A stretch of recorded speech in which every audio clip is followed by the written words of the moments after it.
2019లో parliament ఎన్నికలు జరిగినప్పుడు బెంగాల్‌లో 18 పార్లమెంట్ సీట్లు గెలుచుకుంది భారతీయ జనతా పార్టీ. తద్వారా వాస్తవంగా అప్పటికి మిగతా సీట్లు 22 దాకా వీళ్ళే గెలుచుకుంది తృణమూల్ కాంగ్రెస్. కానీ 18 సీట్లతో బీజేపీ ఫస్ట్ టైం ఆ స్థాయికొచ్చింది. దాంతో బీజేపీ ఇక అసెంబ్లీ ఎన్నికల టైంకి అధికారంలోకి వస్తుందని భావించి అక్కడ ఉన్నటువంటి సినిమా వాళ్ళు వీళ్ళందరూ కూడా బీజేపీలో చేరారు. 2021లో ఎన్నికలు జరిగినాయి బెంగాల్‌లో అసెంబ్లీ ఎన్నికలకి. అప్పుడు ఆ పార్టీలో చేరినటువంటి యాక్టర్లు ఇద్దరు ఆహ్, హిరాన్, రుద్రానిల్ వీళ్ళిద్దరూ కూడా అక్కడ బెంగాలీ యాక్టర్లనమాట. వీళ్ళిద్దరూ అప్పుడు చేరారు. వీళ్ళతో పాటుగా ఇంకొక 8 మంది దాకా చేరారు.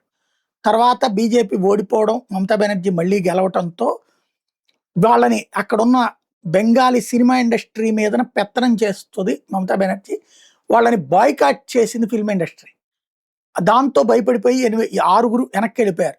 కానీ ఈ ఇద్దరు మాత్రం హిరాన్, రుద్రాణి మాత్రం ఆగిపోయారు. బీజేపీలోనే ఉండిపోయారు. దానివలన ఉపాధి అవకాశాలు కోల్పోయారు. బట్ ఇప్పుడు వాళ్ళకి బీజేపీ టికెట్ ఇచ్చింది.